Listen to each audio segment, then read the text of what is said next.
নমস্কার। পজিটিভ বার্তার পর্দায় আমরা চলে এসেছি আবারও একটি নতুন অনুষ্ঠান নিয়ে। তো আমাদের মধ্যে উপস্থিত আছেন পূজা দাস ম্যাডাম, আমাদের বিশেষ অতিথি। তো উনি একজন অ্যাডভোকেট, সঙ্গে সমাজ সেবামূলক কাজও করেন। তো ওনার কাছ থেকে আমরা এই সেবামূলক কাজ উনি কী করেন ওনার কাছ থেকে জেনে নেব। তার আগে ওনার কাছ থেকে পরিচয় করে নেব আমরা। তো তার আগে আপনারা চোখ রাখুন আমাদের পজিটিভ বার্তার Facebook live, Tripura knowledge city ও আমাদের পজিটিভ বার্তার ইউটিউব চ্যানেলে। তো আজকে ম্যামের সাথে আমরা পরিচয় করে নেব। নমস্কার। নমস্কার। তো প্রথমেই জিজ্ঞেস করবো ম্যাডাম যে আমাদের পজিটিভ বার্তায় এসে আপনার কেমন লাগছে? একদম ডেফিনেটলি ভালো লাগছে। আর এটা আমার ফার্স্ট টাইম না, আমি পজিটিভ বার্তায় আগেও এসেছি, পাশাপাশি আমাদের এনজিওর টিম এসেছে আপনাদের এখানে। তো অলওয়েজ সবসময় আমরা পজিটিভলি এখান থেকে মেসেজ পাই এবং মেসেজ দেওয়ার চেষ্টা করি। তার পাশাপাশি অনেক রকম হেল্প আমরা পজিটিভ বার্তা থেকে পেয়েছি আপনাদের চ্যানেলের পডকাস্টের মাধ্যমে। তো অলওয়েজ আমার এটা ভালো লাগে, তাই আপনারা ফোন করার সাথে সাথে আমি চলে এসেছি। ধন্যবাদ ম্যাডাম আপনাকে। তো এরপরে জেনে নেব যে আপনার একটু পরিচয়টা যদি একটু ডিটেলসে আমাদের দর্শকদের সামনে দেন। পরিচয় বলতে সেরকম কোনো পরিচয় নেই, আমি একজন মানুষ, সাধারণ মানুষ। আমি চেষ্টা করি আমার কর্মের মাধ্যমে আরও বেশি মানুষের কাছে গিয়ে পৌঁছানোর। বাস এটাই আমার মনে হয়, এতটুকুই আমার পরিচয় যথেষ্ট আমার জন্য। ধন্যবাদ ম্যাডাম। তো এরপরে জেনে নেব যে আপনি তো একজন অ্যাডভোকেট, তো এই লাইনে এই প্রফেশনে কিভাবে আসা হলো? আচ্ছা, আইনজীবীর প্রফেশন বা সোশ্যাল ওয়ার্ক যেটা বলছেন, অ্যাকচুয়ালি ডাইরেক্টলি আমার ছোটোবেলা থেকে সেরকম কোনো ইচ্ছে ছিল না। বেসিক্যালি আম ফ্রম সাউথ, আমি ছোটোবেলায় সাউথে ছিলাম, সেখানেই পড়াশোনা। তারপর কিছুটা বড় হওয়ার পর আমি আগরতলায় আসি। এখানে আসার পর স্কুল কলেজ কমপ্লিট করার পর আমি উমেন্স কলেজে পড়তাম। সেটা কমপ্লিট করার পর আমি ভাবলাম মাস কমিউনিকেশন নিয়ে পড়াশোনা করব। তো মাস কমিউনিকেশন পড়াশোনা করার জন্য আমি ফর্ম ফিল আপ করেছি। তারপর হঠাৎ মিরাক্কেল যেটাকে বলে, আই ডোন্ট নো কীভাবে হয়েছে, হঠাৎ আমার মাথায় থিঙ্কিং আসলো না আমি ল নিয়ে পড়বো। তো তখন আমি আমাদের এখানে যে বেসরকারি ইউনিভার্সিটি রয়েছে, ইকফা ইউনিভার্সিটি, সেখানে 2019-এ আমি অ্যাডমিশন নিই লতে। তো তারপর আমি ওই কোর্সটা কমপ্লিট করার পর লাস্ট গত 2 বছর ধরে আমি আমাদের এখানে যে কোর্ট রয়েছে সেখানে প্র্যাকটিস করছি। তো ওইটা ওইভাবেই পড়াশোনার জায়গাটা আমার ওই ধাপে ধাপে সবাই যেরকমভাবে আসে, আমরা ভাবি একরকম, আমাদের সাথে হয় একরকম। তো আমার সাথেও ওইভাবে হয়েছে। তো এখন আমি বুঝি ওইগুলো হওয়ার পেছনে কিছু না কিছু নিশ্চয়ই রিজন রয়েছে।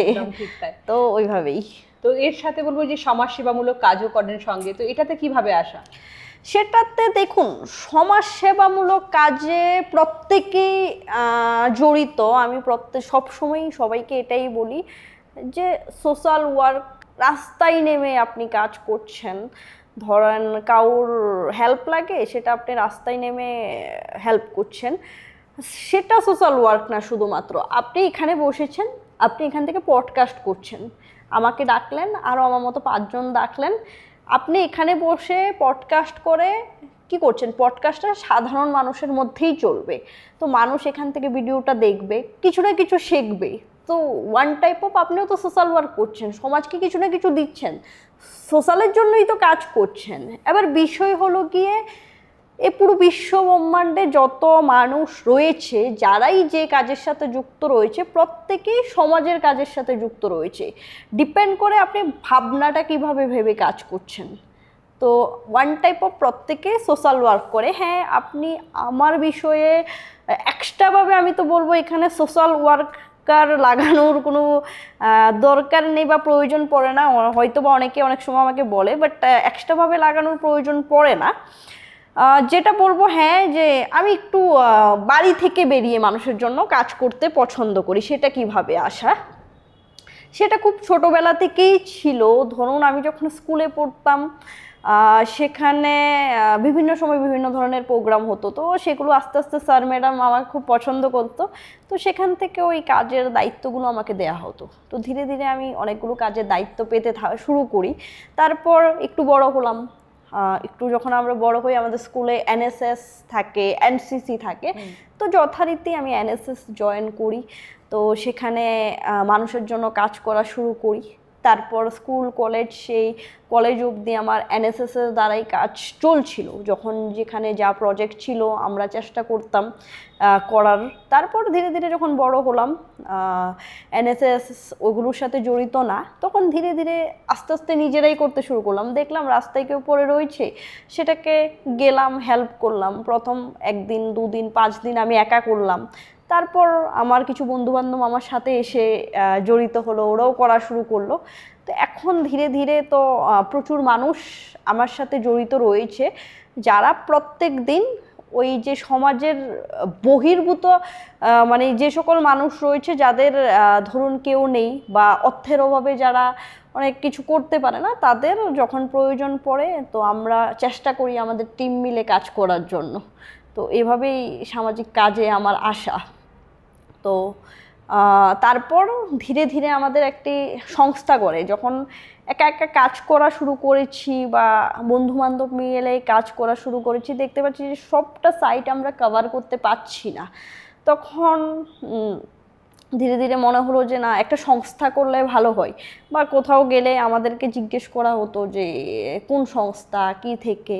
তো আমরা সবাই তো বিশ্বাস করতে চায় না অ্যাকচুয়ালি। ধরুন সামাজিক কাজ বলে পাবলিক এমন কিছু মানুষ রয়েছে মার্কেট থেকে এমনভাবে পয়সা নেয়, পয়সা উঠায় সামাজিক কাজের নাম করে, সেটা কিন্তু একটা ব্যাড এফেক্টও কিন্তু পড়ে। তো আমাদের যেহেতু নির্দিষ্ট কোনো সংস্থা ছিল না, আমরা যখন কাজ করতে যেতাম বিভিন্ন জায়গা থেকে বিভিন্ন ধরনের কথাবার্তা আমাদের শুনতে হতো। তো পরবর্তী টাইমে আমরা ডিসাইড করলাম যে গভর্নমেন্ট রেজিস্টার্ড আমরা কিছু করতে পারি কিনা।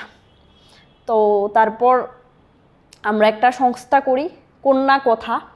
মেনলি রেপ হয়েছিল আরজি করের যে ঘটনাটা হয়েছিল, তো সেখানে আমরা লক্ষ্য করি যে রাস্তায় পুরো ভারতবর্ষের বিভিন্ন জায়গায় বিভিন্ন ধরনের মানুষ রাস্তায় নেমেছিল। তো হঠাৎ একদিন রাতের বেলা আমি আর আমার একটা দাদা রয়েছে নীলদার আমি রাতের বেলা রাত জাগো বলে একটি পোস্টার আপলোড করি সোশ্যাল মিডিয়াতে, আমাদের স্বামী বিবেকানন্দ ময়দানে জমায়েত হওয়ার জন্য। সেখানে দেখলাম প্রচুর মানুষ আসলো প্রোটেস্ট করার জন্য। এত মানুষ আসলো যে আমরা ওদেরকে কন্ট্রোল করতে পারছিলাম না, কারণ আমরা 2-3 জন মিলেই সেটা ডাক দিয়েছিলাম। তা আমাদের কন্ট্রোল করা হচ্ছিল না, কিন্তু মানুষ খুব বেশি ক্ষুব্ধ হয়ে রয়েছিল, প্রতিবাদ চাইছিল। তখন ঠিক তার থেকে 2-3 দিন পর আমরা শহরে একটি প্রতিবাদ মিছিলের ডাক দিই। সেখানে হাজার হাজার মানুষ এসে আমাদের শহরের রাজপথ জমায়েত করে। সেখান থেকে ধীরে ধীরে দেখতে পাই যে বিভিন্ন জায়গায় মেয়েরা নির্যাতিত হচ্ছে, ধর্ষণ হচ্ছে। তো আমাদের পরিকল্পনা হলো যে আমরা একটা সংস্থা করব মেয়েদের জন্য, স্পেশালি আমরা মেয়েদের জন্য কাজ করব। তো সেখান থেকে কন্যাদের কথা বলার জন্য আমরা একটি সংস্থা করি, যেখানে রাজ্যের বিভিন্ন শ্রেণীর মহিলারা জড়িত রয়েছে। ইভেন এই সংস্থাটি শুধু মহিলা পরিচালিত, অনলি উমেন। এখানে শুধু যারাই রয়েছে, ব্যাকে হয়তো বা কিছু আমাদের পুরুষ লোক রয়েছে, কিন্তু ফ্রন্টে মহিলারাই রয়েছে। তো সে সংস্থা দিয়ে আমরা কাজ করছি। এখন আমাদের রাজ্যের বিভিন্ন মানে ডিপার্টমেন্টের বলবো বিভিন্ন মহিলারা আমাদের সাথে জড়িত রয়েছে, যারা আমাদের সাথে একেবারে স্বতঃস্ফূর্তভাবে কাজ করছে। আমরা রাস্তায় নেমে কাজ করছি, আমরা বিভিন্ন ধরনের অ্যাওয়ারনেস ক্যাম্প করাচ্ছি। তার পাশাপাশি আমাদের একটি কালচারাল গ্রুপ রয়েছে। সে কালচারাল গ্রুপ বিভিন্ন সরকারি কিংবা প্রাইভেট কিংবা বিভিন্ন সংস্থার প্রোগ্রামে আমরা প্রোগ্রাম করি। সেখান থেকে আমরা সে মঞ্চগুলো থেকে আমরা আমাদের নাচ গান আবৃত্তি বলুন কিংবা নাটক বলুন, সেগুলোর মাধ্যমে আমরা সেখান থেকে দাঁড়িয়ে আমরা বার্তা দিই সোসাইটিতে যে মহিলা নির্যাতন বন্ধ, কিংবা সমাজে নেশা বাল্যবিবাহ সেগুলো যাতে বন্ধ হয়, সে বিষয়টা আমাদের কালচারাল টিম করছে। তো ওই এনজিও আমাদের ওইখান থেকে আমাদের পথ চলা শুরু। এর আগে আমি আরও 1-2টো এনজিওতে কাজ করেছি, তার পাশাপাশি ইন্ডিভিজুয়ালভাবে প্রচুর কাজ করেছি। তো এই ভাবনাটা আমার ছোটোবেলা থেকেই। আমি বিশ্বাস করি যে মানুষের জন্য যদি আমরা কিছু না করি, সমাজের জন্য, সমাজ আমার কাছে হলো গিয়ে সমাজটাই শেষ কথা। তো সমাজের জন্য করতে হবে, কারণ এ রাজ্য আমাদের, এ দেশ আমাদের, এ শহর আমাদের। আমরা কেন করতে পারি না? কারণ আমরা আমাদের, ধরুন আমার বাবার যে বাড়ি রয়েছে, তা আমরা কি করি, বাড়িতে আমরা বাড়িটা খুব দেখাশোনা করে রাখি। ধরুন পাশের বাড়ির কেউ আমাদের সীমানায় এসে একটু জায়গাটা যদি বাড়িয়ে নেয়, আমরা ওটা কোর্ট অবধি জিনিসটাকে নিয়ে যাই। কারণ আমাদের মধ্যে চিন্তা ভাবনাটা কি থাকে, যে এটা আমাদের, কিন্তু আমাদের ভারতবর্ষটা আমাদের, এই রাজ্যটা আমাদের, এই শহরটা আমাদের, এই চিন্তা ভাবনাটা আমাদের মধ্যে জাগ্রত করতে হবে। যখন দেখবো আমাদের ভারতবর্ষে কিছু হচ্ছে, আমাদের রাজ্যে কিছু হচ্ছে, আমাদের শহর আগরতলায় কিছু হচ্ছে, ওই ভাবনাটা যখন আমরা ভাবতে পারবো আমাদের, তখন অটোমেটিকলি আপনার যে কাজের যে সিস্টেমটা রয়েছে, সেই সিস্টেমটা আপনার চেঞ্জ হয়ে যাবে। তো এইটাই সামাজিক কাজের ওই ভাবনাগুলো আমার মধ্যে সবসময় কাজ করতো। আই ডোন্ট নো কেন, হয় পাস্ট লাইফ কোনো কানেকশন হবে। আমি স্পিরিচুয়ালিটিটা খুব বিশ্বাস করি, তো হয়তো পাস্ট লাইফ কোনো কানেকশন হবে। বাট ছোটোবেলা থেকে আমার বিষয়টা একটা হয় যে পার্টিকুলার আমার মা না, যত মানুষ রয়েছে প্রত্যেককেই আমার মা। ঠিক, একদম তাই। শুধু আমার মা হলে আমি শুধু আমার মার জন্যই করব, বাকি অনেক মারা রয়েছে যারা না খেয়ে রয়েছে, যারা পয়সার অভাবে চিকিৎসা করতে পারছে না। তো সবাইকে যখন আমি আমার মা হিসাবে দেখব, তখন হয়তোবা আমি একটু অন্য ধরনের কাজ করতে পারবো। ঠিক, তো ওইভাবেই আমি চিন্তা করি এবং চেষ্টা করি আমার আশেপাশে যারা রয়েছে তাদের মধ্যেও সে ভাবনাটা জাগিয়ে তোলার জন্য। তো ওইভাবেই শুরুবাত কাজের। সত্যি খুব ভালো লাগলো ম্যাডামের কথা শুনে। সত্যি মানে মানে শুধু ঘরটা আমার না, পুরো দেশটা আমার মানে ভাবতে লাগবে, এবং নিজের মানা সকল মানে মাকে আমার মা ভাবতে লাগবে। সত্যি চিন্তা ভাবনাটা খুব ভালো লাগলো, এবং সত্যি আমাদের প্রতিটা মানুষের এমনই হওয়া উচিত। এবং ম্যাডাম যে বললেন যে ওনার ছোটোবেলাটা মানে কিভাবে কেটেছে, আমরা একটু জেনে নেব আপনার কাছ থেকে। দেখুন, আমরা 9 ভাই বোন, আমি 9 নাম্বার। তো বেসিক্যালি যেহেতু আমি 9 নাম্বার, আমাদের ভাই বোনের সংখ্যা অনেক বেশি। সেক্ষেত্রে ছোটোবেলাতে একেবারে আমার কাছে সব কিছু অ্যাভেলেবেল ছিল সেরকম কিছু না। একেবারে মধ্যবিত্ত পরিবার থেকে আমি উঠে আসি, একদম সরকারি স্কুল থেকে আমার পড়াশোনা করা। সেখান থেকে ধরুন টিউশন টিচার একটাই ছিল। তো একেবারে নিম্ন মধ্যবিত্ত পরিবার থেকে যেভাবে মানুষ উঠে আসে, আমার উঠে আসাটা ঠিক সেভাবেই ছিল, ঠিক সেভাবেই আমি বড় হই, ঠিক সেভাবেই আমার স্কুল যাওয়া হয়। কিন্তু ধীরে ধীরে হয়তোবা পরিস্থিতি পরিবর্তন হতে থাকে। আমার মধ্যে একটা পজিটিভ থিঙ্কিং সবসময়ই ছিল যে কিছু করতে হবে, আর পজিটিভ থিঙ্কিংটা তখন থেকেই আমার মধ্যে জাগে। আমি একবার টিউশন থেকে আসছিলাম, তো টিউশন থেকে যখন আসছিলাম আমি সাইকেল করে আসছিলাম। তো একটি হাফ জায়গা রয়েছে, তো সেই হাফটি দিয়ে আমি উঠে আসছিলাম। তো সেখানে আমি দেখতে পাই যে একটি মহিলা ভালো শাড়ি পরেছে, খুব ভালো। ধরুন আমরা দুর্গাপূজায় গেলে যে শাড়ি পরি, সে শাড়ি, ওই ধরনের শাড়ি উনি পরেছে। কিন্তু ওনার হাজব্যান্ডের কাছে একটা সাইকেল ছিল, পেছনের যে বসার জায়গা সেখানে ওনার বাচ্চাটা বসা ছিল। মহিলা ওই শাড়িটা পরে নিচে পায়ে চপ্পল ছিল। আমি ভাবলাম যে মানুষের পরিস্থিতি কত খারাপ গেলে হয়তোবা ওনার কাছে আর কিচ্ছু পরার মতো ছিল না দেখে উনি ওই শাড়িটা পরেছে। তো ওদের জন্য যদি আমার কিছু করতে হয়, তাহলে তো আমার নিজেকে কিছু বানাতে হবে। তো সে পরিস্থিতি, সে পরিকল্পনা, সে ভাবনা চিন্তা থেকেই আমি প্রতিনিয়ত সেভাবে ভাবতে থাকি, এবং ধীরে ধীরে আমার জন্য রাস্তা তৈরি হতে থাকে। তো ধীরে ধীরে আমার সেখান থেকে স্কুলে ভালো রেজাল্ট করা, সেখান থেকে কলেজে ভালো রেজাল্ট করা, তারপর ল পড়া। তো সেই ভাবনাটা রেখে আমি আমার লাইফটা খুব তাড়াতাড়ি শুরু করি। ধরুন একটি মানে নর্মালি আমাদের এজের মানুষরা কি করে, 24-25 বছর থেকে জীবন যাত্রা শুরু করে, স্টাডি লাইফ শেষ করে। আমার যখন ঠিক 16 বছর ছিল তখন থেকে আমি কাজ করা শুরু করি। মানে জাস্ট ধরুন 12 দিয়েছি, তখন থেকে আমার একটা কিছু করার একটি পরিকল্পনা আমার মধ্যে জাগে যে কিছু একটা করতে হবে, কিছু একটা করতে হবে। জানি না এত ছোট বয়স থেকে আমার মধ্যে কেন সে ভাবনা চিন্তাটি, সে বিষয়টি আমার মধ্যে জাগলো যে কিছু একটি করতে হবে। তো তখন আমি 2016 মেবি আমার মনে আছে, আমি জাস্ট কলেজে অ্যাডমিশন নিই 2016-তে। তো তখন একটা নিউজ চ্যানেলে আমি দেখি যে অ্যাঙ্কার নেওয়া হবে, নিউজ অ্যাঙ্কার নেওয়া হবে, ইন্টারভিউর জন্য ডাকলো। আমি গেলাম, সিলেক্ট হলাম।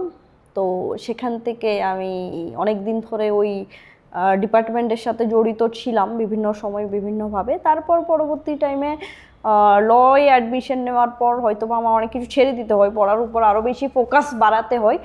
তো 2016 থেকে আমি পাবলিক ডিল করা শুরু করেছি যে বাইরের জগৎটা কেমন হয়। আমি যারাই আপনাদের চ্যানেল দেখছে, ওই চ্যানেলের মাধ্যমে আমি বলবো প্লিজ তোমরা স্টাডি কমপ্লিট করে তারপর বাইরের মার্কেটটা দেখতে আসবে না। মাধ্যমিক দিয়েছো, এখন বাচ্চারা তো অনেক স্মার্ট, অনেক অ্যাডভান্স। তো মাধ্যমিক দিয়েছো, বাস স্টার্ট করে দাও, পজিটিভলি স্টার্ট করে দাও। মার্কেটে একা হাঁটো, খালি হাঁটো। আমি আগরতলা শহরে খালি হেঁটেছি, কিচ্ছু নেই, আমি পুরো শহরে হাঁটতাম। কারণ আমি দেখতাম যে মানুষ কি করছে, কোথায় করছে, কেন করছে, কিভাবে করছে। কারণ আপনি হেঁটে হেঁটে যা অভিজ্ঞতা নিতে পারবেন সেটা আপনি ভালো এসি রুমে বসে হয়তো বা নিতে পারবেন না। তো 2016 তখন থেকে আমি আমার পথ চলা শুরু করি। এখন 2025, প্রায় 8-9 বছর কলেজে পড়তাম, পাশাপাশি আমি শুনে অনেক কিছু করেছি। যখন যেখানে পজিটিভলি সমাজের ভালোর জন্য, সোসাইটির ভালোর জন্য যা যা করতে হবে আমি প্রত্যেকটা জিনিস আমি করার চেষ্টা করেছি। তো এখন আরও করছি, আরও শিখছি এবং চেষ্টা করছি আরও বেশি পড়াশোনা করার জন্য, টপিক ধরে ধরে পড়াশোনা করার জন্য, যাতে করে সমাজের জন্য, মানুষের জন্য আরও বেশি কিছু করতে পারি। তো ওইভাবেই আমার যত বেশি আমরা করব, কিছু দেখব, শিখবো, একদম তত অভিজ্ঞতাটা আমাদের আরো বেশি হবে। একদমই এটা সত্যি কথা, যেটা যত করবে অভিজ্ঞতা সেখান থেকে আমরা নিতে পারি। ঠিক। হ্যাঁ ম্যাডাম, আপনি তো বলছিলেন যে খুব ছোটবেলা থেকে আপনি এই সামাজিক সংস্থার মধ্যে জড়িত বা এই সমাজসেবামূলক কাজগুলো আপনি করছিলেন। তো বাড়ি থেকে সাপোর্ট কতটুকু পেয়েছিলেন তখন সেই সময়? সেটাই, মানে প্রথমত ওই বিষয়গুলোর জন্য আমার মা বাবা ভাই বোন প্রত্যেককে আমি ধন্যবাদ জানাবো। কারণ আমি যে একটা মেয়ে হিসাবে ওরা আমাকে যে সাপোর্ট করেছে, আমার মা আমার বাবা আমাকে যদি 16 বছর বয়সে বাড়ি থেকে বের হতে না দিত, তাহলে আমি আজকে আপনার চ্যানেলে আসতে পারতাম না। তো আমার ইচ্ছে করে যে ওদেরকে মানে পায়ে ধরে অনেক অনেক ধন্যবাদ জানাই যে ওরা অনেক সাহসী। ওদের ওই সাহসের কারণে আজকে আমি হয়তোবা যতটুকুই মানুষের জন্য করতে পারছি, আজকে শুধুমাত্র ওদের জন্য। কারণ এমন এমন দিন যায় বা গিয়েছে যে আমি রাতের বেলা 12টা 1টা 2টো নাগাদ আমি বাড়িতে ঢুকেছি।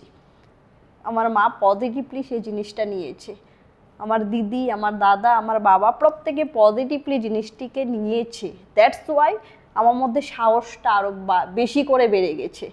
তো সে কারণে পরিবারের লোককে মানে অনেক অনেক ধন্যবাদ জানাবো। কারণ একটি মেয়ে কলেজে পড়ছে, সে মেয়ে রাতের 11টায় বাড়ি ঢুকছে আর বাড়ির লোক ফুল সাপোর্ট করছে। তো সেটার জন্য তো অবভিয়াসলি ওদেরকে বাড়ির সাপোর্ট ছিল দেখেই আপনি পেরেছিলেন। একদম একদম একদম প্রত্যেক সময়, ইভেন প্রত্যেক সময় আমি যদি আজকে রাতের বেলাও 2টাই বাড়িতে ঢুকি, আমার বাড়ির মানুষ একদম পজিটিভলি ওরা আমাকে সাপোর্ট করবে। কারণ ওদের বিশ্বাস যে আমি হয়তো কোনো ভালো কাজের জন্য গিয়েছি।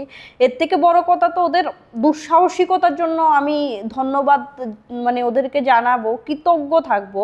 কারণ আমি এত এত রিস্কি কাজ করি যে আপনারা কল্পনা করতে পারবেন না। একটা ছোট্ট এক্সাম্পল দিব। আজ থেকে ঠিক 5-7 দিন আগে জিরানিয়া থেকে আমার কাছে একটা ফোন আসে, জিরানিয়া কলাবাগান থেকে, যে ম্যাডাম আমাদের এখানে একটা 14 বছর মেয়ের বিয়ে, আজকে রাত 8টায় বিয়ে, দেখুন কি করা যায়। মানে বাল্যবিবাহ যেটা বলে, বাল্যবিবাহ। এই ঠিক 4-5 দিন আগে হবে, কি করা যায়। তখন আমি কিছু বলিনি, বাড়িতেও কিছু বলিনি, আমার একটা দিদি রয়েছে, মানে আমাদের সংস্থার মেম্বার অঙ্গনাদি আর হিমাদ্রিদা, আমি ওদের দুজনকে ফোন করি, গ্রুপে আমি আপলোড করি, আপডেট দেওয়ার পর আমি ওদের দুজনকে ফোন করি, এমন এমন আমার যেতেই হবে, এনি হাউ যেতে হবে, তোমরা না গেলে আমি একলা যাবো। বলছে যাবো যাবো। ওরা আসলো, আমি নিজে গাড়ি ড্রাইভ করলাম, নিজে গাড়ি নিলাম, নিয়ে ড্রাইভ করলাম, ওরা বসলো। আপনি বিশ্বাস করবেন না রাতের বেলা ঝড় কাকে বলে, প্রচুর ঝড়। আমরা মোটর স্ট্যান্ড থেকে ঠিক 8টায় বেরিয়েছি, জিরানিয়া কলাবাগান আমরা 9টায় গেলাম। যাওয়ার পর আমরা জিরানিয়া থানাতে ফোন করেছি, ওইখানকার ওদের থেকে হেল্প চেয়েছি যে আমরা এমন এমন এরিয়াতে যাচ্ছি, আপনারা একটু প্লিজ আমাদের সাথে চলুন। পুলিশরা খুব রেসপন্স করেছে, ওরা ওদের একটা টিম গেলাম আমরা। যাওয়ার পর ওই পাড়ায় গেলাম, পাড়ায় যাওয়ার পর মেয়ের বাড়ি তো আমরা চিনি না, ইভেন ওরা প্যান্ডেল করেনি, এতটুকু ইনফরমেশন আমার কাছে ছিল। তো গেলাম, যাওয়ার পর একজনকে জিজ্ঞেস করলাম যে অমুকের বাড়ি কোথায়, তো ম্যাডাম এদিক দিয়ে যান, অনেক নিচে। ঠিক ওই টাইমে ঝড় কাকে বলে আপনি কল্পনা করতে পারবেন না। ঘড়িতে তখন রাত 10টা বাজে, 30 কিমি নিচে আমরা নেমেছি, 30 মিটার নিচে ওদের বাড়ি, অনেক গর্তই ওদের বাড়ি। বাড়িতে যাওয়ার সাথে সাথে দেখি যে সবাই পালিয়ে গেছে। আই ডোন্ট নো কোথায় থেকে খবর পেয়েছে, হয়তো বা পুলিশের গাড়ি দেখেছে বা লাইট দেখেছে, খবর পেয়েছে, গিয়ে দেখি ওরা তালা মারে, পুরো বাড়িতে কেউ নেই, পুরো বাড়িতে নেই। তারপর পুলিশের হেল্প নিয়ে আমরা দরজা খুললাম, খোলার সাথে দেখলাম ঘরে মেহেন্দি টেহেন্দি বিয়ের যা সামগ্রী রয়েছে পরে রয়েছে, ওরা সবাই পালিয়ে গেল। তারপর ওদেরকে এদিক সেদিক খুঁজাখুঁজি করলাম, এদিক সেদিক দেখলাম, সেখানে গিয়ে কোথাও ওরা নেই। আশেপাশের মানুষকে জিজ্ঞাসা করার পর বললো ওরাও জানে না। তারপর আমরা ব্যাক করতে করতে রাত ঠিক 12:30 বাজে, বাইরে প্রচুর ঝড় ছিল, আর জিরানিয়া সাইডে রাস্তা ভীষণ, মানে লাইট নেই তো ওদিকে, তো আমি বাড়িতে ঢুকতে 12:30, বাইরে প্রচুর ঝড়। তো সেই জায়গায় আমার মা আমাকে অনেকটা সাপোর্ট করেছে, আমার দিদি আমাকে অনেকটা সাপোর্ট করেছে। তো সে সাপোর্টগুলো আমি জানি ওরা নেগেটিভলি কিছু নেবে না। ইভেন মা আমাকে ফোনও করেনি, ফোন করেছে, বল জিরানি আছো, ঠিক আছে। তো ওই সাপোর্টগুলো না থাকতে হয়তো এই কাজগুলো আমার দ্বারা করা সম্ভব হতো না। তো আমি যা করছি ওদের সাপোর্টই করতে ওদের দোয়ায় করছি, সাপোর্টটা ছিল দেখি আপনি একদম, করতে একদম, পেরেছিলেন। তো এরপরে তো- ম্যাডাম জানতে চাইবো যে আপনার কাছ থেকে যে এই ধরনের কাজ যে করেন, রিস্কি কাজ যেটা, তো কখনো কি মানে বিপদের সম্মুখীন হতে হয়েছিল? প্রচুর হয়েছে। সে সাথে আমি আরেকটু বলে নিই, সে সাপোর্টগুলো ফ্যামিলি মেম্বার করতে করতে এখন ধীরে ধীরে আমার রাজ্যের মানুষ আমাকে সাপোর্ট করা শুরু করেছে। প্রচুর বন্ধু বান্ধব রয়েছে, ইভেন প্রচুর শুভাকাঙ্ক্ষীরা রয়েছে আমার, যারা প্রচুরভাবে আমাকে সাপোর্ট করছে। ধরুন আমি কোথায় গিয়ে যদি কোনো প্রবলেমে পড়ছি, সাথে সাথে ওরা কোনো না কোনো ব্যবস্থা করে দিচ্ছে। ইভেন আমি এখন আর ভয় পাই না, আমি জানি যে ওদেরকে ফোন করলে ওরা হেল্প করবে, একদম ঠিক। কেউ না কেউ তো আমাকে সাপোর্ট করবে। তো এই দুঃসাহসিক কাজ করতে এখন আমার আর ভয় লাগে না। তো যেটা বলছিলাম যে কখনো কি এরকম মানে মানে ভয়ের মুখে বা হুমকির মুখে বা এরকম কাজ করতে গিয়ে পড়তে হয়েছে কি? প্রচুর পড়তে হয়েছে।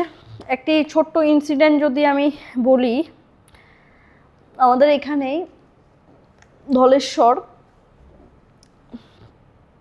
সায়ন, আমি, অলোক, যুব প্রেরণা সায়ন, অলোক, আমি একবার ইয়েতে যাই ধলেশ্বরে। একটা আন্টি রয়েছে, উনি কুকুর পালে, কুকুর প্রেমী, ভীষণ কুকুর পালতে পছন্দ করে। রাস্তায় যেখানে যেখানে কুকুর পায় উনি বাড়িতে নিয়ে যায়। তো সায়ন আমাকে বলল যে দিদি এমন এমন, চলো একটু যাই, কুকুরগুলোকে ওষুধ দিয়ে আসি শান্তা আন্টির বাড়িতে গিয়ে। ঠিক আছে, ওকে ফাইন। তারপর আমরা গেলাম, আমি সায়ন অলোক গেলাম। যাওয়ার সাথে সাথে হঠাৎ করে কিছু লোক জড়িত হলো, এখানে এসে আমাদেরকে বলছে কে আপনারা, ওষুধ দিতে এসেছেন, আর সব কুকুর বের করে নিয়ে যান। কি কি বলছেন, এই সে এটা সেটা বলছে, কুকুরগুলোর জন্য আমরা পাড়ায় থাকতে পারি না, এই না সেই না হেনা দানা বিভিন্ন ধরনের কথা। আমরা গিয়েছি জাস্ট কুকুরের ওষুধ দেওয়ার জন্য, ওই কুকুরগুলোর সাথে আমাদের কোনো সম্পর্ক নেই। আচ্ছা আচ্ছা ঠিক আছে। তারপর আমরা যখন চলে আসছি, আমরা জানি না আমরা ওষুধ দিতে এসেছি, পুরো পাড়ার লোক আমাদেরকে ধরে সেখানে আটকিয়ে রেখেছিল। রাত 10:30টায় পূর্ব থানার পুলিশ গিয়ে সেখান থেকে আমাদেরকে রেস্কিউ করে বাড়িতে পাঠালো। এবার এক এক মানে ওইখানকার যে লোকাল ছিল তারা এত উত্তেজিত ছিল যে পারছিল না আমাদেরকে ওইখানে মারতে। তো সোশ্যাল ওয়ার্ক করতে সেরকম বিভিন্ন সময় বিভিন্ন বিপদের মুখে পড়তে হয়েছে। এবং বিভিন্ন সময় বিভিন্ন ধরনের কথাও শুনতে হয়েছে। লাস্ট ইয়ার যখন বন্যা হলো আমাদের রাজ্যে, তো আমরা চেষ্টা করেছি যত সম্ভব মানুষের পাশে গিয়ে দাঁড়ানোর জন্য। যাই হোক, যে কোনো একটা জায়গায় আমি একটা লাইভ করেছিলাম, আমি জানতাম না ওই ক্লাব আগে থেকে খাবার দিচ্ছে, কিন্তু ওই ক্লাবের কাউর থেকে বা ওইখানকার পাড়ার কাউর থেকে জেনেই আমি লাইভে বলেছিলাম যে এই পাড়ার 200 জন এখনও খায়নি। সেটা নিয়েও আমাকে সোশ্যাল মিডিয়াতে বিভিন্ন ধরনের সমস্যার সম্মুখীন হতে হয়েছে। তো মাঝে মধ্যে ডিমোটিভেট হই, তারপর ভাবি যে রাজ্যে যে দেশে আমাদের প্রধানমন্ত্রীকে নিয়ে কুমন্তব্য করা হয়, আমাদের বড় বড় ক্রিকেটারদের নিয়ে কুমন্তব্য করা হয়, সে রাজ্যে সে জায়গায় দাঁড়িয়ে তো আমরা অনেক ছোট মাপের লোক, তো সেখানে এগুলো সহ্য করতেই হবে, মানুষের জন্য করতে গেলে সহ্য করতেই হবে। তো এখন আর ওইগুলো গায়ে লাগে না। তবে হ্যাঁ, মাঝে মধ্যে রিস্কি কিছু ব্যাপারে হয়তো বা আরেকটু আমাদের সাবধানতা অবলম্বন করা উচিত, এবং আমরা চেষ্টা করি যথেষ্ট সাবধানতা অবলম্বন করেই বিভিন্ন ধরনের কাজগুলো করার। ঠিক। তো এরকম যে বললেন যে কোনো কাজ করতে গেলে এরকম বিপদের সম্মুখীন হয়, এটা কিন্তু একদম সত্যি কথা। কোনো ভালো কাজ করতে গেলে সব সময় দেখবেন মানে খারাপ একটা কিছু মন্তব্য বলুন বা পেছন থেকে কেউ খারাপ কথা বলা তো আছেই, এবং মানে সমাজের মধ্যে একটা কি বলবো মানে কিছু একটা বাজে বার্তা তারা ছড়িয়ে দিতে চায়, কিন্তু আসলে আপনি তখন আপনার এই ভালো কাজ থেকে অবশ্যই পিছিয়ে যাবেন না। এরকম ঘটনা আমাদের সমাজে বহু বহু আছে। তো এরকমই উদাহরণ আমি দিতে বলবো ম্যাডামকে, যে ম্যাডাম যে স্বয়ং এখানে সেটা দিলেন না, যে ভালো কাজ করছেন সম্মুখীন হয়েছেন এরকম অনেক রকম বিপদের। তো এরকম অনেক মানুষই আছেন ভালো কাজ করতে গেলে বিপদের সম্মুখীন হন এবং অনেক মানুষের কুমন্তব্যের সম্মুখীন হতে হয়। একদম, মেয়েদের তো আরো বেশি করেই হতে হয়, তাই বলে পিছিয়ে গেলে চলবে না এবং নিজের ভালো কাজ করে যেতে লাগবে। আমি বলবো হার মানার মতো কিছু নেই। দেখুন, স্বয়ং শ্রীকৃষ্ণকে অনেক ধৈর্য ধরতে হয়েছে, একদম তাই। মহাদেবকে অনেক ধৈর্য ধরতে হয়েছে, অনেক সাধনা করতে হয়েছে। সেই জায়গায় আমরা সাধারণ মানুষরা আমরা কিভাবে মনে করি যে শর্টকাটে আমাদের লাইফে কিছু চলে যাবে, এগিয়ে যাবে। শর্টকাটে কোনো দিন কিছু হয় না, সব কিছুর একটা সিস্টেম থাকে এবং সব কিছু সাধনার মাধ্যমেই হয়। আপনি একটা জায়গায় পৌঁছাতে চাইলে আপনাকে প্রচুর সাধনা করতে হবে। আজকে আমি 100 জনের হেল্প করতে পারছি, আমি যদি চাই, আমি যদি মনে করি যে আমি 1 লক্ষ 1 কোটি মানুষের মানে হেল্প করব, তাহলে আমাকে অনেক সাধনা করতে হবে, অনেকটা সাধনা করতে হবে, অনেকটা ধৈর্য ধরতে হবে।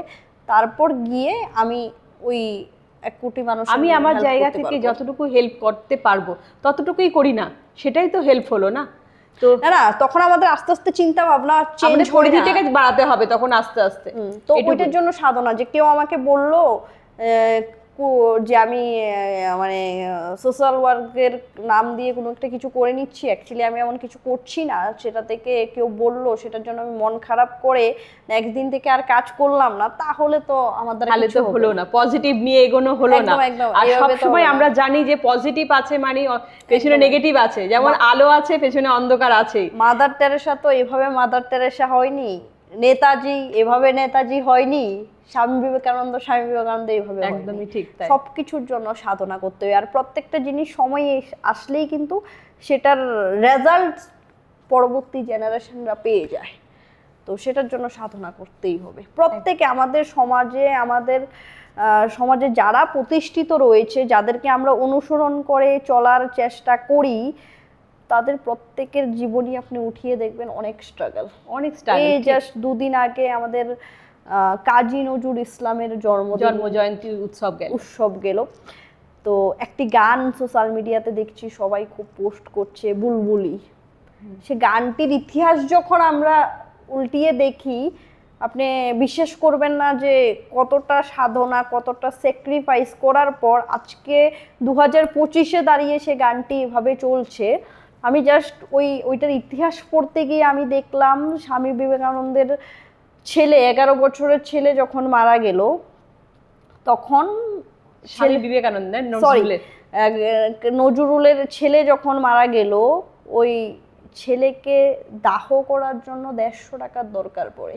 ওনার কিছু টাকা ছিল না। ঠিক, হ্যাঁ। বিভিন্ন লাইব্রেরিতে খবর দেওয়ার পর একটি লাইব্রেরি 35 টাকা দেয়, আর কেউ দেয়নি।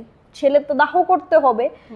তখন উনি বিভিন্ন লাইব্রেরিতে যেতে শুরু করলো টাকা চাওয়ার জন্য। একজন লাইব্রেরির মালিক বলল যে তুমি এখন বসে গান লিখে দাও, তারপরে আমি তোমাকে মূল্যটা দেব। ওই মূল্যটা নিয়ে উনি ছেলের দাহ করলো। সেখানে ওই বুলবুলি যে গানটা চলছে এখন আজকের ডেটে, যার ভিউজ কামাচ্ছে, পয়সা কামাচ্ছে, সে গানটি লেখলো, দেখুন কত হিট। আর ওটার ইতিহাসটা উল্টিয়ে দেখুন কত বেদনাদায়ক। একদম। তো একটা বড় জায়গায় যেতে গেলে সবকিছুই সমাজের কাজে লাগবে। আপনি বড় জায়গায় যাবেন মানে সমাজের কাজেই লাগবেন। তো অনেকটা ধৈর্য ধরতে হয়। আমি বলবো যারা দেখছেন, ইয়াং যারা দেখছেন, প্রত্যেককে যে ধৈর্য ধরতে হবে এবং লেগে থাকতে হবে। ডিমোটিভেট, তুমি যখন ভালো কাজ করতে যাবে, ডিমোটিভেট করার জন্য প্রচুর মানুষ থাকবে, তোমার পেছনে লাগবে। ঠিক। তো সে জায়গাটায় নিজেকে সঠিক রেখে এগিয়ে যেতে হবে। কারণ কথায় আছে, উদ্দেশ্য যদি মহৎ হয় মানুষ ঠিক লক্ষ্যে পৌঁছায়। একদম তাই। তো সেটা মেনটেন করা দরকার। খুব সুন্দর কথা। তো আমাদের এইভাবেই আমরা নেগেটিভ জিনিসটাকে থাকবেই। তো আমরা যেটা আলোচনা করছিলাম যে পজিটিভ বার্তা, তো আমাদের লক্ষ্যই যেটা হলো যে আমরা পজিটিভিটি নিয়ে, পজিটিভ ভাইব নিয়ে আমরা এগিয়ে যাব। তো নেগেটিভ থাকবেই, তো তাই বলে আমরা নেগেটিভটাকে ধরবো না, পজিটিভটা নিয়েই আমরা এগিয়ে চলবো, এটাই আমাদের লক্ষ্য এবং উদ্দেশ্য থাকবে। তো জীবনে আমরা চলতে গেলে প্রতিটা মানুষের জীবনেই নেগেটিভিটি থাকে। তো সেই নেগেটিভিটি নিয়ে আমরা না চলে আমরা পজিটিভটাকে নিয়ে আমরা যদি এগিয়ে যাই, তাহলে আমরা একটা সুন্দর পৃথিবী গড়ে তুলতে পারবো, যেটা কিনা আগামী প্রজন্মের ভবিষ্যতের জন্য খুব সুন্দর একটি পৃথিবী তারা দেখতে পারবে। একদম তাই ম্যাম। তো এরপরে ম্যাডাম আপনার কাছে জেনে নেবো যে এখন তো মানে রোড অ্যাক্সিডেন্ট যেটা বলবো প্রায় দেখি ঘটছে, তো এটা নিয়ে আপনি কি বলবেন? এটা নিয়ে যেটা বলবো, হ্যাঁ, যেটা আমরা খুব দেখতে পাচ্ছি, সড়ক দুর্ঘটনা, প্রচুর পরিমাণে রোড অ্যাক্সিডেন্ট বেড়েছে। কিছুদিন আগে দেখলাম যে আমতলীতে দাদু নাতি একসাথে মারা গিয়েছে। ভীষণ মর্মান্তিক দুঃখজনক ঘটনা। সেটা যারা ব্লগাররা রয়েছে আপনাদের বলবো যে ডাইরেক্টলি এগুলো পোস্ট করবেন না। এগুলো দেখে মানুষ কষ্ট পায়, এগুলো দেখে মানুষ যন্ত্রণা পায়, তো সেটা পোস্ট করবেন না। সেটার জন্য কি করার, রোড অ্যাক্সিডেন্টের জন্য অবশ্যই গাড়ি যদি আপনারা ইউজ করুন সেখানে সিট বেল্ট লাগানো ম্যান্ডেটরি, সিট বেল্টটা লাগান। আর যদি বাইক চালান সেখানে হেলমেটটা লাগানো ভীষণ জরুরি। এই যে ট্রাফিক পুলিশরা রাস্তায় বসে, আপনার হেলমেট না থাকলে আপনার থেকে ফাইন নেই, সিট বেল্ট না থাকলে ফাইন নেই, ওদের তো কোনো ইন্টারেস্ট নেই। হেলমেটটা লাগালে আপনি পড়লে আপনার মাথাটা বাজবে, গাড়ি বাড়ি খাইলে সিট বেল্ট থাকলে আপনি বাঁচবেন। তো সেটার জন্য সেই জিনিসগুলো ম্যান্ডেটরি। তার পাশাপাশি কিছু জিনিস যদি লিগেলি বলি, আমি যেহেতু এই ডিপার্টমেন্টে রয়েছি, এই প্রফেশনে রয়েছি, লিগেলি যদি বলি সেক্ষেত্রে ডেফিনেটলি সবসময় চেক করে রাখবেন আপনি যে গাড়িটি চালাচ্ছেন সেটির ফিটনেস ঠিক রয়েছে কিনা, ইন্স্যুরেন্স ঠিক রয়েছে কিনা, পলিউশন ঠিক রয়েছে কিনা, এবং ড্রাইভিং লাইসেন্স, এই জিনিসগুলো ম্যান্ডেটরি, সেগুলো দেখবেন। তার পাশাপাশি আমরা একটি সার্ভে করেছিলাম, অ্যাওয়ারনেস করেছিলাম, সেখানে দেখলাম পাবলিক জানেই না যে আইনগতভাবে ওরা কিভাবে হেল্প পাবে। আইনগতভাবে বিভিন্ন ধরনের হেল্প পাওয়া যায়। যখন কোথাও আপনি অ্যাক্সিডেন্ট হয়ে আপনি হসপিটালে যাচ্ছেন, ট্রিটমেন্ট করছেন, সেগুলোর জন্য কিন্তু আপনি পুরোটা খরচা পাবেন। কারণ আমরা আমাদের বাইক, আমরা আমাদের স্কুটি, আমরা আমাদের গাড়ির ইন্স্যুরেন্স সেই জন্যই করাই যাতে আমরা সেই ইন্স্যুরেন্সগুলো ক্লেম করতে পারি। কিন্তু মানুষ ভয় পায় কোর্ট কাচারির মামলা, পুলিশ কেসের মামলা, সেগুলোর জন্য। কিন্তু এমএসিটি কেস যেগুলো হয় রোড অ্যাক্সিডেন্টে, সেগুলোর জন্য এই বিষয়গুলো নিয়ে ভয় পাওয়ার মতো কোনো ব্যাপার নেই। আপনি অ্যাক্সিডেন্ট হয়েছে, আপনার ইন্স্যুরেন্স ওকে রয়েছে, আপনার ড্রাইভিং লাইসেন্স ছিল, সে বিষয়গুলোকে আপনারা ক্লেম করতে পারবেন। আপনি কষ্ট করে ট্রিটমেন্ট করছেন, লক্ষ লক্ষ টাকা খরচা করে, সে টাকা কিন্তু আপনি দ্বিগুণ হিসেবে ফিরে পেতে পারবেন। তো সেই বিষয়গুলো নিয়ে আমি বলবো যে আরও বেশি পরিমাণে অ্যাওয়ারনেস দরকার। স্পেশালি যারা ধরুন একটুখানি শহর থেকে ডিপেন্ড করে, কিন্তু বিভিন্ন ডিস্ট্রিক্ট থেকে যারা থাকে, বিভিন্ন জেলা থেকে, ওরা ওই জিনিসগুলোকে ভীষণ ভয় পায়। ধরুন পয়সার অভাবে এমন দেখা যায় ওরা ট্রিটমেন্টই করায় না। 5 লক্ষ টাকা লাগবে অপারেশন করতে, ওরা করায় না। কিন্তু ওরা জানে না যে ওই টাকাটা কিন্তু ওরা আবার ফেরত পাবে যদি ইন্স্যুরেন্স ক্লেম করা যায়। ইভেন ওদেরকে যদি আমরা অ্যাওয়ার করাই সেক্ষেত্রে সেখানেও তারা ভয় পায় কি পুলিশ কেসের কোনো ভয় নেই, এগুলো নর্মাল কেস।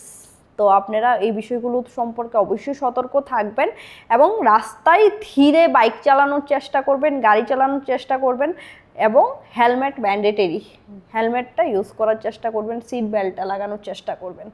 তো ওইগুলো খুব দরকার আমাদের মেনটেন করা। তার পাশাপাশি রোডগুলো যেখানেই দেখছেন যে ভাঙা রয়েছে, জাস্ট আমি কালকেই দেখছিলাম, আমাদের বলতে এগুলো প্রাউডলি ফিল হয় যে আমাদের রাজ্যের একজন এমএলএ ম্যাডামকে আমি দেখলাম রাস্তা ভাঙা, উনি সেকেন্ডে স্টেপ নিয়েছে, সাথে সাথে স্টেপ নিয়েছে। তো প্লিজ যেখানেই রাস্তা ভাঙা দেখছেন, যারাই সেই আধিকারিকরা রয়েছেন, আপনারা প্লিজ সাথে সাথে চেষ্টা করবেন যে স্টেপ নেওয়ার, ওই রাস্তাগুলো যাতে ঠিক করে দেওয়ার, না হলে রোড অ্যাক্সিডেন্টে প্রচুর মানুষের প্রাণ হারাতে হয়।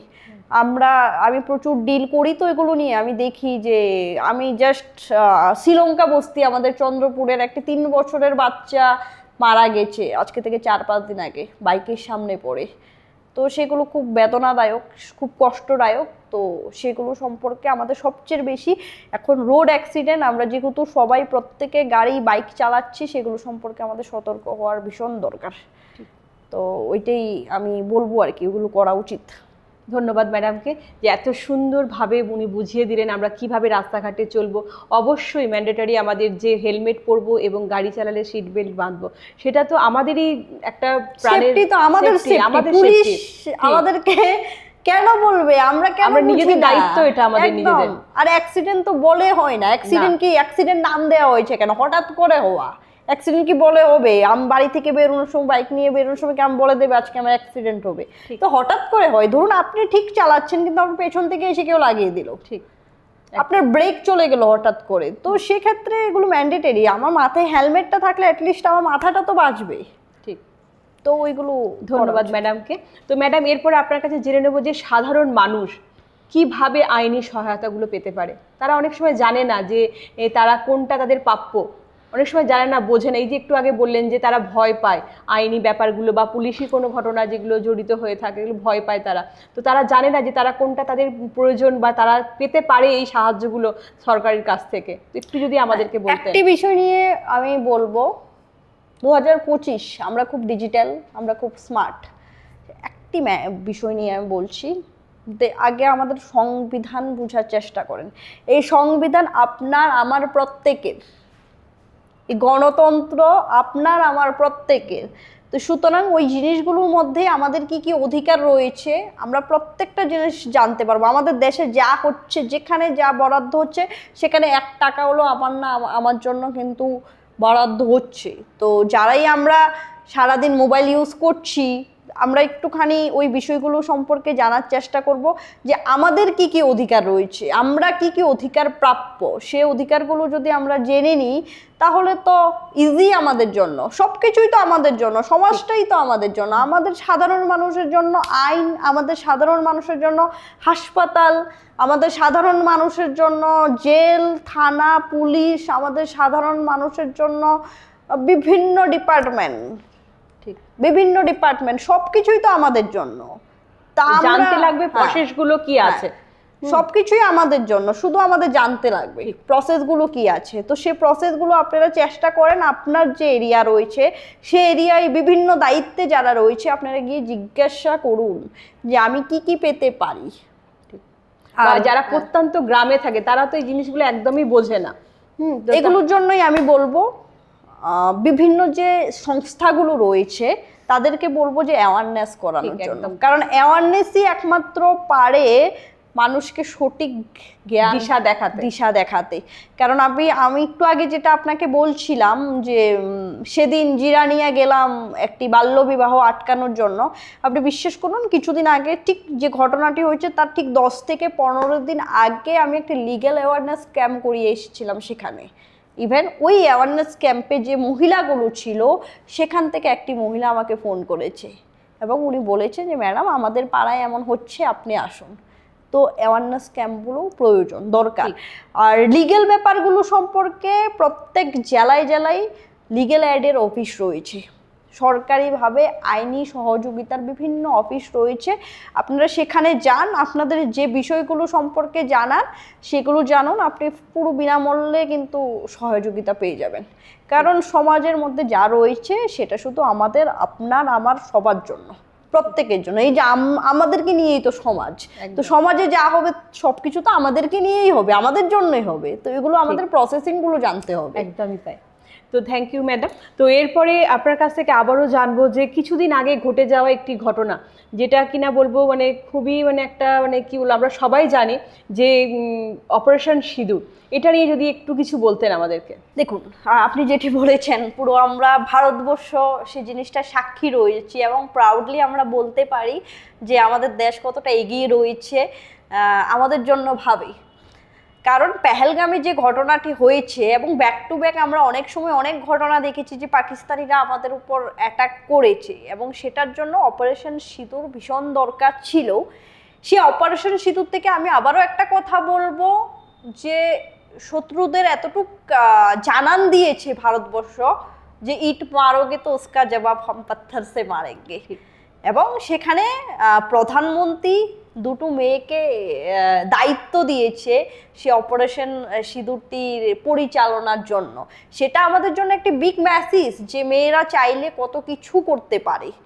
মেয়েরা চাইলে মানে এত বড় ভারতবর্ষ যে জিনিসটার জন্য অপেক্ষাই ছিল, সে জিনিসটাও মেয়েরাই করেছে। তো এটা যে আমাদের জন্য একটা বিগ নিউজ, বিগ অপরচুনিটি এবং একটা বিগ মোটিভেশন, যেটি অপারেশন সিঁদুরে আমরা দেখতে পেয়েছি। ধন্যবাদ ম্যাডাম। তো এরপরে ম্যাডাম আপনার কাছ থেকে জেনে নেব যে বাংলাদেশ আছে, তো ওখান থেকে মানুষ বিনা অনুমতিতে আমাদের দেশে প্রবেশ করছে, এটা কতটা প্রভাব ফেলতে পারে আমাদের দেশের ওপর, এটা নিয়ে আপনি কি বলবেন?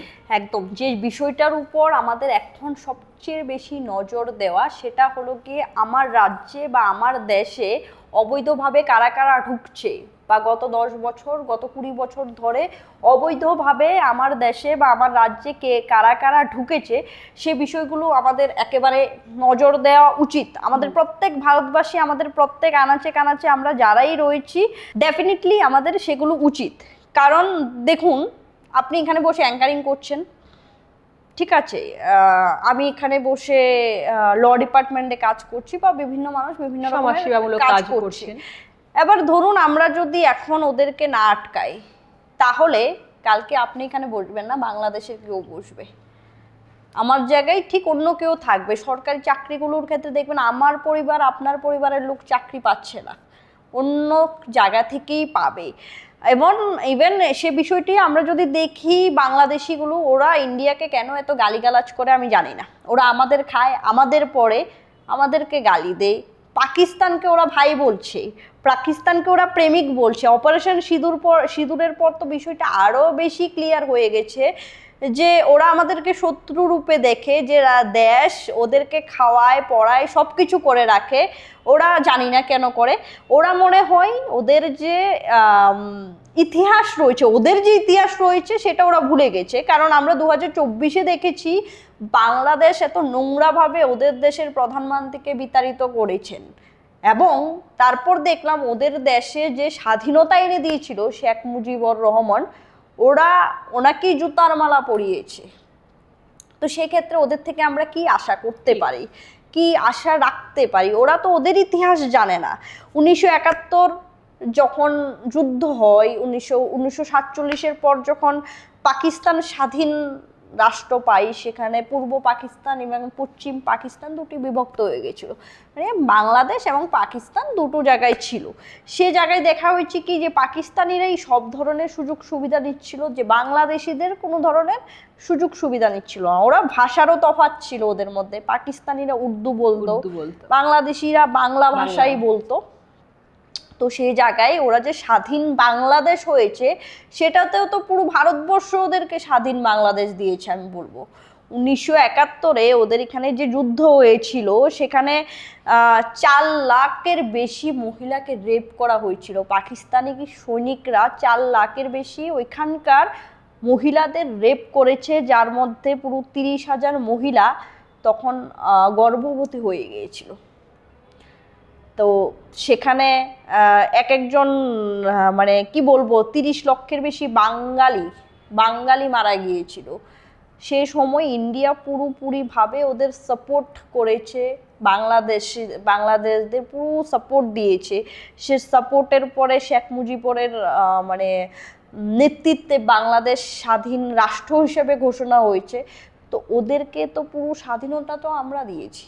তারপর ওরা ওদের দেশে থেকে বসে সোশ্যাল মিডিয়া, ওদের কাছে একটা প্ল্যাটফর্ম রয়েছে, সে প্ল্যাটফর্মে বসে সারাদিন ভারতবর্ষকে গালি দেয়।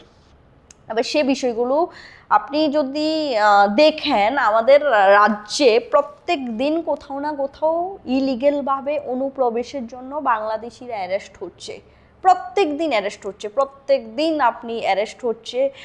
জিআরপি থানা বলুন বা বিভিন্ন থানাতে বাংলাদেশিরা ধরা পড়ে। ওরা প্রথমত কিভাবে আমাদের রাজ্যে ঢুকছে সেটা জানা নেই, হয়তো বা আমাদের আরও সেফগার্ড দিতে হবে। যাক, আসার পর ওরা বিভিন্ন অপশনের ব্যবসা করার জন্য, ফিমেলরা স্পেশালি, ওরা ব্যাঙ্গালোর, মুম্বাই, পুনে ওই সকল জায়গায় যায়। এখানে আসার পর রেল স্টেশনে ধরা পড়ে। সে ধরা পড়ার পর ওদের এগেনস্টে কেস হয়, মামলা হয়। তো প্রত্যেক দিন অ্যারেস্ট হচ্ছে। এবার 10 জন বাংলাদেশি ধরুন যদি আমাদের রাজ্যে আসছে বা আমাদের দেশে আসছে, সেখান থেকে 5 জন ব্যাঙ্গালোর যাওয়ার জন্য যখন রেল স্টেশনে যাচ্ছে, সেখানে জিআরপি থানার যে রেল স্টেশনের যে থানার পুলিশরা রয়েছে তাদের হাতে ধরা পড়ছে। বাকি 5 জন বিশ্বাস করুন আমার রাজ্যে থেকে যাচ্ছে। আমার দেশে তো ওরা বিভিন্ন জায়গায় ছড়িয়ে ছিটিয়ে রয়েছে, আমার রাজ্যে রয়ে যাচ্ছে। আপনি আপনার এরিয়াতে খবর নিন, দেখবেন কোথাও না কোথাও কোনো না কোনো হোটেলে কর্মচারী বাংলাদেশি, কোথাও না কোথাও সিকিউরিটি গার্ডের বাংলাদেশি। এখানে আমার রাজ্যে আমার দেশের ছেলে মেয়েরা চাকরি পাচ্ছে না, বেকার ঘুরছে, সেখানে বাংলাদেশ থেকে এসে আমার রাজ্যে পরিষেবা দিচ্ছে। তো সেই জায়গাগুলো তো আমাদের সতর্ক অবশ্যই হতে হবে। কোথায় ঘর ভাড়া আমরা আপনার যে চ্যানেলের মাধ্যমে যারাই দেখছেন তাদের উদ্দেশ্যে আমি এটা বলবো যে একটুখানি সতর্ক হন। আপনার রাজ্যে কে রয়েছে, আপনার পাশের বাড়িতে যে নতুন ভাড়া এসেছে সে ভাড়াটি আসলে কোথাকার, তাদেরকে চিনেন? আপনি যেখানেই দেখবেন যে সন্দেহমূলকভাবে কাউকে মনে হচ্ছে, আপনি জিজ্ঞেস করুন আপনার বাড়ি কোথায়, আইডি কার্ড দেখান। কারণ সেগুলো যদি আমরা না করি তাহলে আমাদের দেশে বিশ্বাস করুন 10-15 বছর পরে দেখবেন 40% বাংলাদেশি থাকবে। আর 40% বাংলাদেশি যখন চলে আসবে আমাদের এখানে, তখন ওরা আমাদের ঘরে ঢুকে মারবে, আমরা কিচ্ছু করতে পারবো না। এটাই হচ্ছে। এবং সেই সিচুয়েশনটার জন্য শুধু আমরা দায়ী থাকবো, কারণ আমরা সতর্ক হচ্ছি না। আমার বাড়িতে আমি ভাড়া দিয়ে দিচ্ছি, সে ভাড়া যে এসেছে ওনার আইডি কার্ডে আমি রাখছি না, ওনার বাড়ি কোথায় সেটাই আমি জিজ্ঞেস করছি না, আমি পয়সা পাচ্ছি আমি দিয়ে দিচ্ছি। ঠিক, একদম। কিছু পয়সার মানে ইয়েতে আমরা মানে একজন বাংলাদেশি ঘরের মধ্যে আমি নিজে রাখছি, আমরা হোটেলে আমরা স্টাফ হিসেবে রাখছি। কেন আপনার রাজ্যে আমার রাজ্যের ছেলে মেয়ে নাই? যার জন্য কি হচ্ছে, আমার দেশের ছেলে মেয়েরা যারা নরমালি তারা চাকরি পাচ্ছে না, ওরা এসে ঠিক চাকরিটা একদম ওদের খাওয়ার নেই, ওদের খাওয়া পড়া সবকিছু আমার রাজ্যে আমাদের দেশ থেকে যাচ্ছে। আর ওরা ওইখানে বসে ফেসবুকে চিল্লাচিল্লি করছেন, ভারত আমাদের শত্রু, ভারত আমাদের এই, ভারত আমাদের সেই। এখনো আমরা যাচ্ছি না, আমাদের জায়গা উচিত। কারণ আপনি যদি আপনার স্টুডিও থেকে বাইরে বেরিয়ে আগরতলাতে সার্ভে করুন, আপনি মানে 100টা দোকান থাকলে সেখানে 10টা দোকানে আপনি বাংলাদেশি স্টাফ পাবেন, আমি এখানে বসে লেগে দিচ্ছি। তাহলে আমাদের ওই জিনিসগুলো সম্পর্কে আরও সচেতন হতে হবে এবং সেগুলো আইডেন্টিফাই করে আমাদের পুলিশের কাছে ধরিয়ে দিতে হবে। আর কিছুদিন আগে ত্রিপুরা পুলিশ একটি নোটিফিকেশন জারি করেছে, ধন্যবাদ ত্রিপুরা পুলিশকে, যে আপনার বাড়িতে কে ভাড়া থাকছেন দয়া করে ওনার আইডি কার্ড এনে আমাদের থানাতে জমা দিয়ে যান। তো সেগুলোর জন্য ধন্যবাদ। সেগুলো সম্পর্কে আমাদের অবশ্যই আরও বেশি সতর্ক সচেতন হতে হবে, কারণ আবারও বলছি এ রাজ্য এ দেশ আপনার আমার। ঠিক, একদম তাই। ধন্যবাদ ম্যাডামকে, অনেক ধন্যবাদ। আবারও জানাবো যে আমাদের এই পজিটিভ বার্তার অনুষ্ঠানে আসার জন্য, আমাদের এই মঞ্চে আসার জন্য, এত সুন্দর অনুষ্ঠানের মাধ্যমে আমাদেরকে আপনি পজিটিভ যে ভাবনাগুলো তুলে ধরলেন এবং আমাদের দর্শকদের বিভিন্ন রকমভাবে মেসেজ দিলেন, এর জন্য অসংখ্য ধন্যবাদ। আবার আপনার মূল্যবান সময় দেওয়ার জন্য।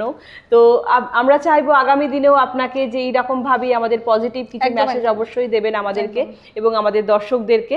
তো আজকের মতো আমরা অনুষ্ঠান এখানেই শেষ করব। তার আগে বলবো আপনারা চোখ রাখুন আমাদের পজিটিভ বার্তার Facebook live, Tripura knowledge city ও আমাদের পজিটিভ বার্তার ইউটিউব চ্যানেলে। আজকে অনুষ্ঠান আমাদের এই পর্যন্তই। নমস্কার।